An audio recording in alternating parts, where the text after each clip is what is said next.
Good morning, everyone. Great to be with you this morning. We're in number 91 already in our Essential 100. What are we going to do when it finishes? Today it's a little 5-part mini-series on some of the apostles' teachings, the teachings of how to live out the Christian faith.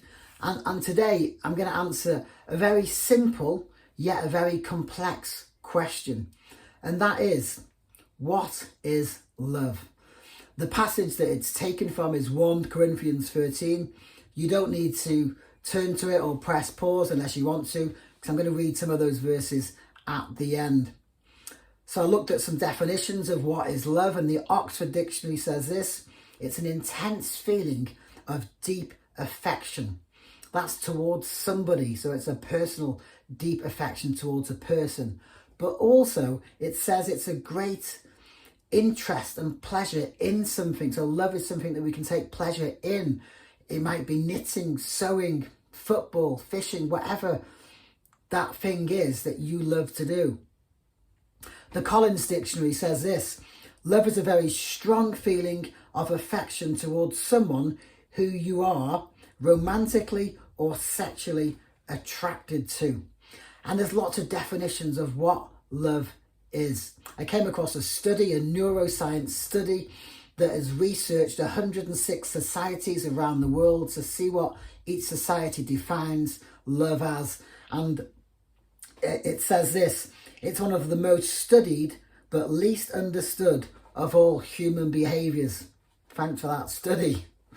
As humans, we have a desire, a biological desire. We're born with it, to be loved and to experience love. We're born with that desire.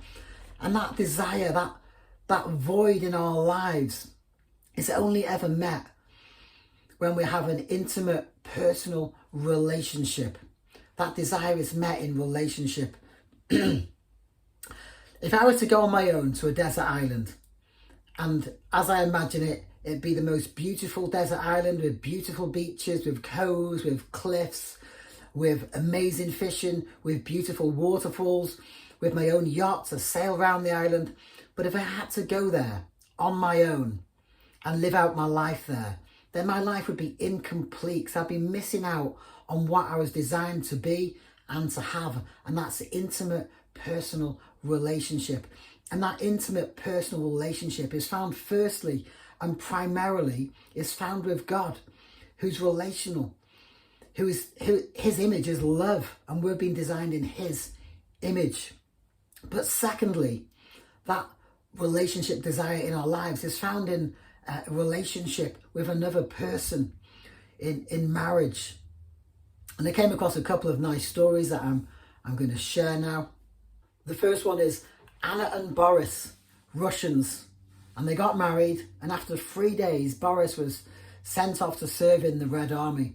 And during that time, Anna and her family were exiled to Siberia, and they couldn't leave any messages to where they were going to. And Boris returned from the army, and the family had gone. And he searched and he searched for her, but he couldn't find her. And Anna wasn't allowed to send messages. It was earlier on in the 19th century. So they both, being distraught, they lived life and they remarried. And then after 60 years, both their spouses had died. And after 60 years, Boris returned to the village to pay respects to his parents. And on that day, it was the first day that Anna could leave Siberia. And she went back to the village. And from a distance, she saw this elderly gentleman. And it was Boris, not the Boris Johnson that we all know today. But this Boris, he ran, and they hugged each other, and they shared their stories, and they remarried, and they lived happily ever after. Another story about love. It says that a dog is a man's best friend. And I used to have a Japanese Akita a few years ago. And there's a beautiful story. Oops, my camera just fallen. A beautiful story about a Japanese Akita. They come from Japan, obviously. And there was a professor who had a 1-year-old Japanese Akita.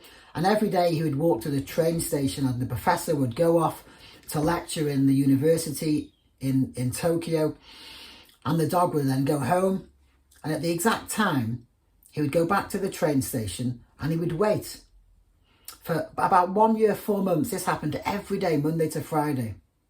And then one day, the professor went to the university and he had a heart attack and he died during one of his lectures. And the dog went to the train station and he didn't arrive.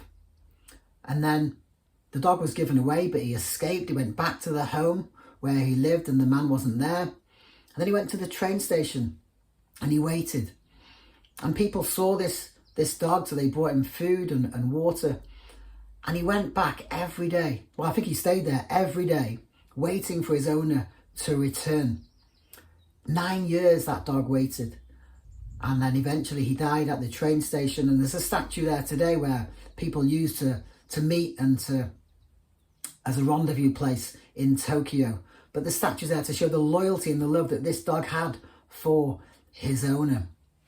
In the passage today, it tells us that if you're the most amazing gifted person in the world, if you've got the knowledge to understand mysteries, if you've got the gift of prophecy so that you can predict the future, if you've got amazing faith that you can do miracles and wonders, you can have all those things. But if you don't have love, then you are nothing. You are useless. And the passage goes on to define what love is. It's a pure and the most purest, beautiful definition of love. And it's firstly a definition of what God's love is like towards us. So it's good to know. But it's also an example and a definition of how we should love other people, or how we should live and apply love to the relationships that we have in our life. If you've been married for more than a week or so, or you've been in a long-term relationship, you will know that there's times, days, hours, maybe weeks, when as husband and wife, that we fall out. It's generally over the most stupidest thing, but there's times when there's a friction between us, and it's generally, as I said, over the most stupid things.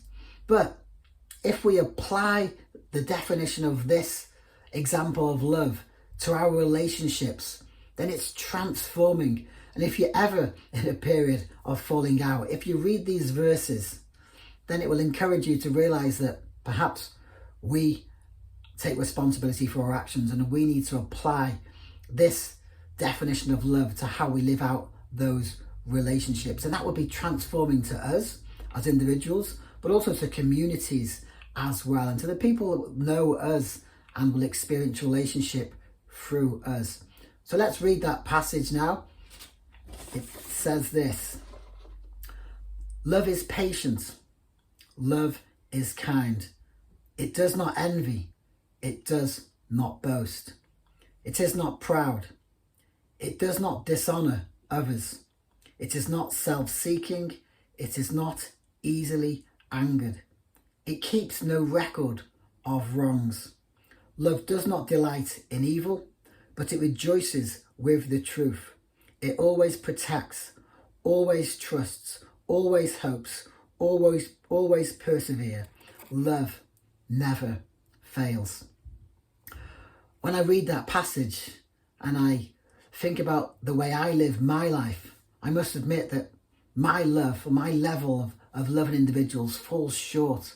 But this passage encourages that if we live out this definition of love, then it will transform us, as I said, as individuals, as a church, and as all the community around us and all our families and friends would see that actually the love that the Christians has is something different. It's something beautiful. It's beyond any love that we can find in the world.